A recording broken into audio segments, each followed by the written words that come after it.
What's going on, everybody? Today we're doing a video on the Cavityback MKZ 118 grain. This is a monolithic bullet, meaning it's made out of all copper. It's a hollow point, and something that's a little bit different about this bullet compared to others is if we look closely here, so you can see it's pre-slit if you look closely. And looks like it's supposed to break off into 3 petals. This bullet here has the potential to be one of my favorite hunting bullets for the 6.5 Grendel. They make these bullets in other weights and other calibers as well, including 30 caliber and also I believe 6mm, and they might do one for 277 or 6.8 for the 6.8 SPC. This bullet has a very high ballistic coefficient. It's over 0.5. I have a bullet here just for you guys to see. The reason why it's called the Cavityback is because it has a cavity in the back of the bullet. This allows the bullet to be longer, and I believe aids for higher ballistic coefficients, and also helps with powder capacity. Now this here is loaded to an overall length of 2.243 inches. I'm using Ramshot tack powder, brand new Hornady case with a CCI 450 small rifle Magnum primer in it. We're going to take it out, we're going to do a speed test. And then we've got some water jugs. We're going to test this bullet at 200 yards. Surprise, surprise, it's windy again in Colorado. Well, I got the chronograph set up. We're going to see how fast these Cavityback 118 grain bullets are going out of my Alexander Arms 6.5 Grendel. We got an 18-inch barrel. And yeah, see what happens.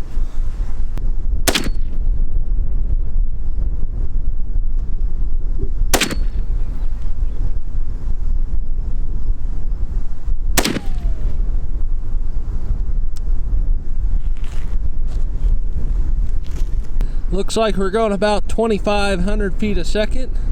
We had 2 readings at 2507 and 1 reading at 2487.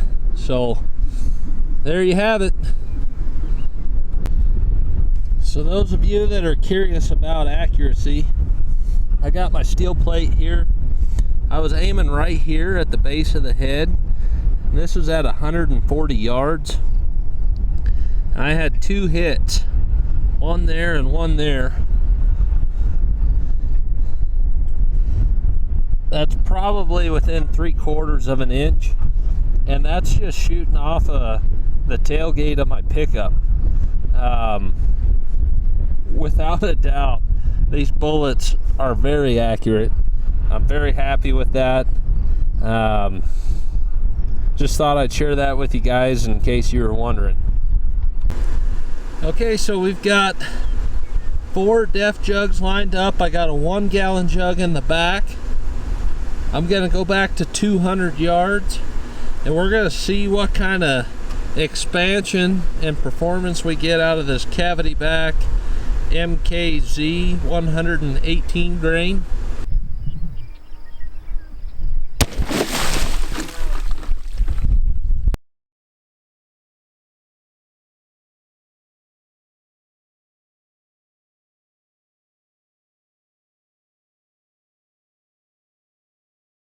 Okay, so I did a little investigating before I started the video back up again. It was a little bit windy, so I was kind of concerned. However, I had a pretty good hit. I was aiming on the left third, and I ended up hitting over here. But there's our entrance on jug number 1, and on the exit side you can see kind of a gnarly exit hole,